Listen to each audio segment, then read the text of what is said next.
Now to the US, where in the absence of any action by the Biden administration to address the border crisis, Texas took matters into its own hands on Wednesday, with authorities arresting illegal immigrants, charging them with criminal trespassing.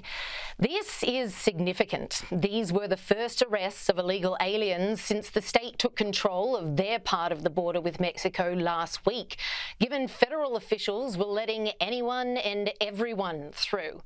Texas is now in a fierce standoff with the Biden administration, blocking the US Border Patrol's access to Eagle Pass. But what other options did they have as 4,000 undocumented immigrants a day flood into the US? Ami Horowitz is an American filmmaker and joins me now. Ami, is Texas the envy of every other American state right now, especially those cities who haven't a border to guard? It was back in September, the mayor of New York City, Eric Adams, was pleading for federal intervention, saying that then 110,000 illegals already in New York would destroy it. He's not alone in this sentiment. We've heard similar elsewhere as states are struggling to accommodate busloads spilling into their respective cities.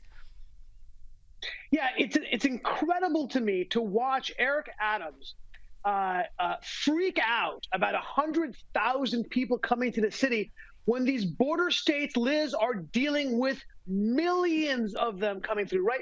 We're talking about massive, massive numbers more than what we're dealing with in New York. And I live in New York, right? It is not great for us here, but imagine what it's like for the border communities living there. Look, it's incredible for me to see one of the great political malpractice we have seen in our lifetime. For this administration to essentially ignore the issue when it is one of the most important issues facing his reelection campaign, right? One of the most important issues, and he's polling at 70% disapproval. Obviously, right? It's obvious this is a complete fail at the border. But Liz, if you listen to the Democratic spinmeisters, if you listen to Kamala Harris, who's recently on The View, there is no problem at the border. There is no crisis. And if there was, she's blaming Republicans, right? They're still pushing. They just had a Democratic spinmeister on Fox News literally still go on with the kids in cages during the Trump administration. That's literally the line that they're going for. That dog ain't gonna hunt. Americans, anyone who's in the center, anyone who is even center left, understand this issue is at a crisis level, and they understand this administration is doing nothing to solve it. And they just have to look at Europe.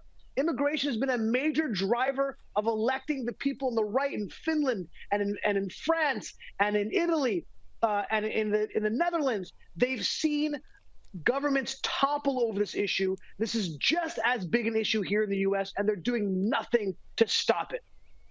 Absolutely. In fact, you could say they're not only ignoring it, Ami, they are facilitating it.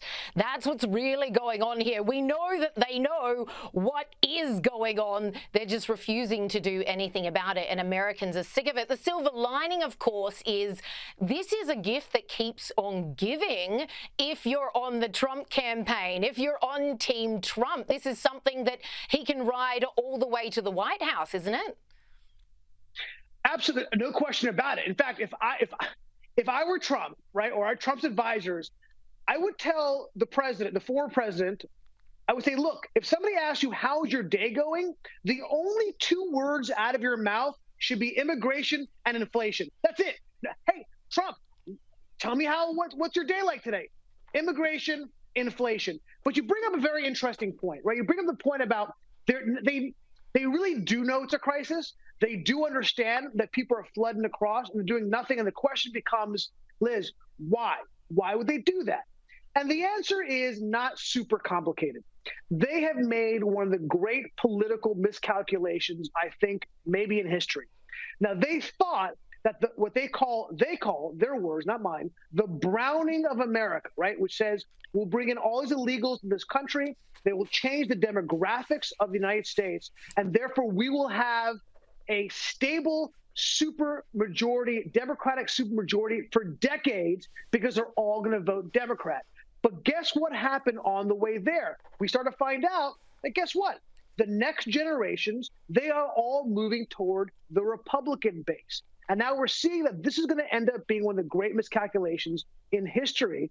Absolutely. It's invasion by design, and we all know who's responsible. 4 million. And that's just the ones we know about just over Biden's term. It's absolutely incredible.